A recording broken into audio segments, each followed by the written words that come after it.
Welcome all of you.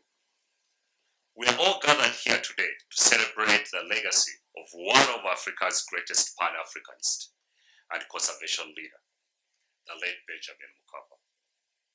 To many, Mzee Mkapa was a statesman, a revered African leader for democracy and conservation.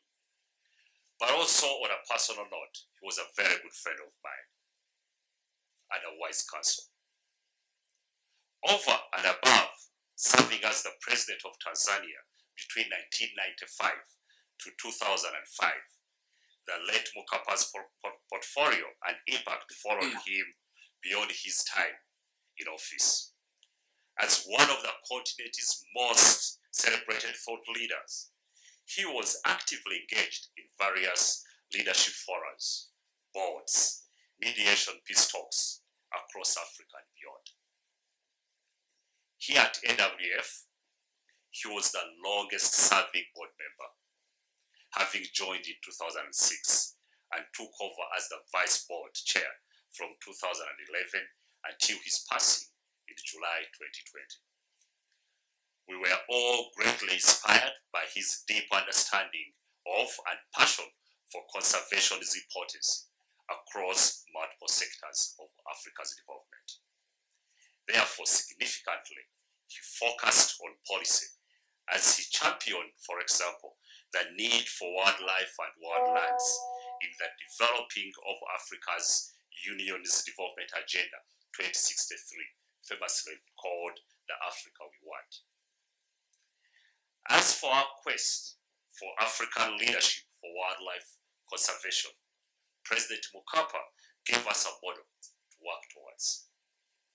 It's based on his unending vision to see Africa's voice for conservation rise up to claim its place that we found him most suitable to honor through this award and competition. For the longest time, the African conservation story has been told, as we know, through the external perspectives. But even then, mostly through the lenses of science and animals, with less of African people, their cultures, heritage, use of wildlife, knowledge, aspirations, all that should be part of conservation on this continent. Mr. President Benjamin Mkapa Africa Wildlife Photography Competition is an annual subset of the global nature-based photography competition. Through it, the African Wildlife Foundation and nature-based photography aim to celebrate Africa's nature through the art of photography and vision stories. This is important. The basic tenet of communication drive me to believe that when Africans begin to see more content on nature and wildlife, the conversation will definitely begin to change. It must. Especially if they see Africans telling other Africans why conservation is important.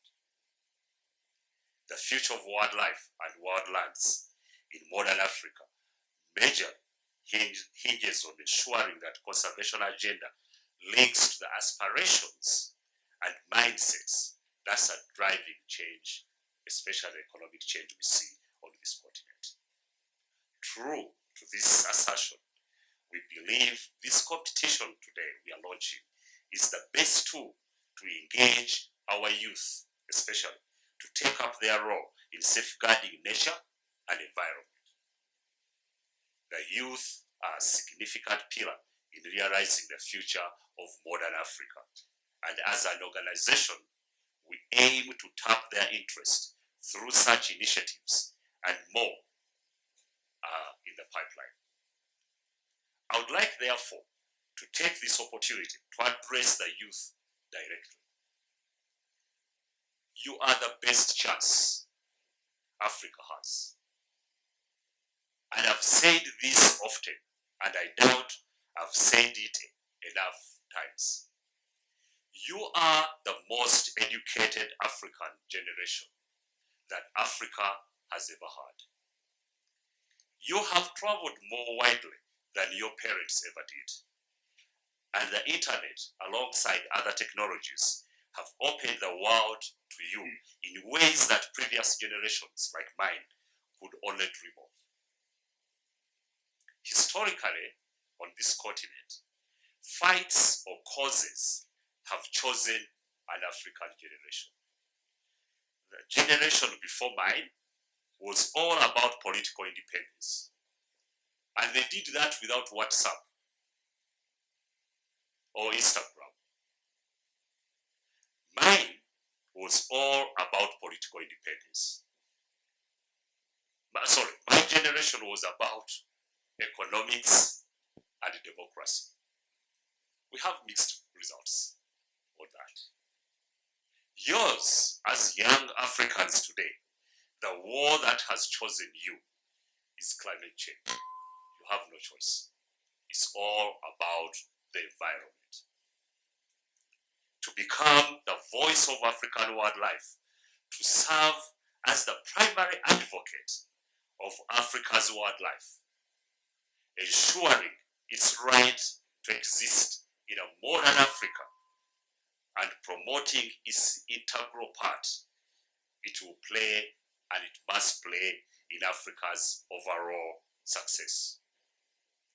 AWF partnership with nature-based photography today is driven and informed by the impact on wildlife and wildlands brought by the rapid changes characterizing modern Africa.